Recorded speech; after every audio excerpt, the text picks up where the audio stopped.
এইবাৰ এইচএছ উত্তীৰ্ণ মেধাৱী ছাত্ৰ আৰু ছাত্ৰী উভয়েই লাভ কৰিব স্কুটি কিন্তু এইবাৰ স্কুটি ছাত্ৰ আৰু ছাত্ৰীসকলে কিমান পাৰ্চেণ্টৰ পৰা লাভ কৰিব ইয়াক লৈ কিছু কনফিউজন সৃষ্টি হৈছে কিয়নো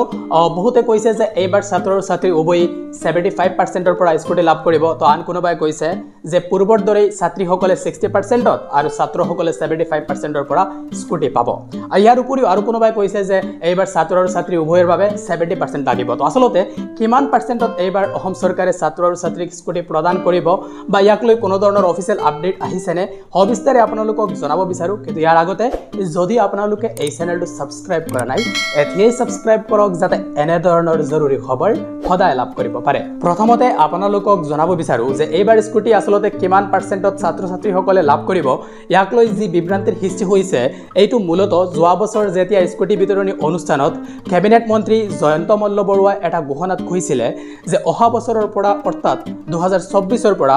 ছাত্ৰ আৰু ছাত্ৰী উভয়েই সমান পাৰ্চেণ্টৰ পৰা স্কুটি লাভ কৰিব আৰু এই পাৰ্চেণ্টেজটো 75% বুলি তেওঁ উল্লেখ কৰিছিল লগতে তেওঁ কৈছিলে যে কেবিনেটে এই সিদ্ধান্তটো গ্ৰহণ কৰিছে যাতে ছাত্ৰ আৰু ছাত্ৰীৰ শিক্ষাৰ মানদণ্ডটো আৰু উন্নত কৰা যায় ইয়াৰ বাবে সিদ্ধান্তটো কেবিনেটে গ্ৰহণ কৰিছে বুলি তেওঁ উল্লেখ কৰিছিল আৰু ইয়াৰ পিছতেই সমগ্ৰ ৰাজ্যজুৰি ছাত্ৰ ছাত্ৰীসকলৰ মাজত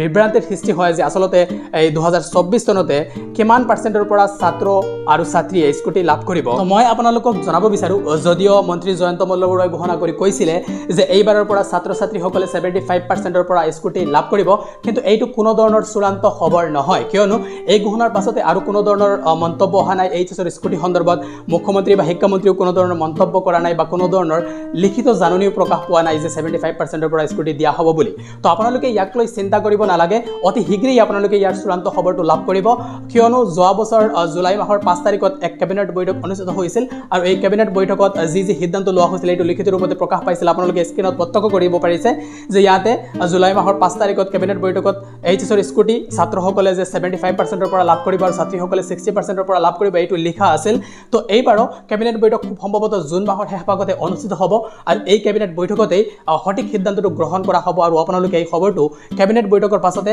চূড়ান্ত খবৰটো লাভ কৰিব যে আসলতে ছাত্ৰ আৰু ছাত্ৰীসকলে এইবাৰ কিমান পাৰ্চেণ্টৰ পৰা স্কুটি লাভ কৰিব মই বিচাৰো যে ছাত্ৰ আৰু ছাত্ৰীসকলে যাতে সমান পাৰ্চেণ্টৰ পৰা স্কুটি লাভ কৰে এইটো এটা ভাল সিদ্ধান্ত হ'ব এইটো হয় 60% কৰা হোক বা 65 কৰা হোক বা যি কৰা নহওক কিয় কিন্তু ছাত্ৰ ছাত্ৰীসকলে যাতে সমান পাৰ্চেণ্টৰ পৰা স্কুটি লাভ কৰে এইটো মই অনুভৱ কৰোঁ যে এটা ভাল সিদ্ধান্ত হ'ব অসম চৰকাৰে যদি এই সিদ্ধান্তটো গ্ৰহণ কৰে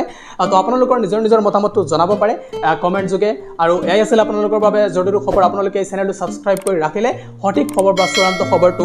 সকলোতকৈ আগতে লাভ কৰিবলৈ সক্ষম হ'ব আৰু এই মুহূৰ্তৰ যিটো শেহতীয়া খবৰ এইটো হৈছে যে এতিয়ালৈকে এইচএছৰ স্কুটি সন্দৰ্ভত কোনো ধৰণৰ অফিচিয়েল খবৰ অহা নাই বা অসম চৰকাৰে কোনো ধৰণৰ চূড়ান্ত সিদ্ধান্ত গ্ৰহণ কৰা নাই ইয়াৰ বাবে আপোনালোকে কিছুদিন অপেক্ষা কৰিব লাগিব কেবিনেট বৈঠক অনুষ্ঠিত হ'ব আৰু এই কেবিনেট বৈঠকতে সঠিক সিদ্ধান্ত লোৱা হ'ব আৰু তেতিয়া আপোনালোকে ইয়াৰ চূড়ান্ত খবৰটো জানিবলৈ সক্ষম হ'ব ইয়াৰ বাবে আপোনালোকে এই চেনেলটো সাবস্ক্ৰাইব কৰি ৰাখিব পাৰে আৰু এই ভিডিঅ'টো সকলোলৈ শ্বেয়াৰ কৰি দিব যাতে তেওঁলোকেও এই বিষয়ে অৱগত হ'ব পাৰে আৰু এই বিভ্ৰান্তিৰ পৰা কিছু হ'লেও মুক্ত হ'ব পাৰে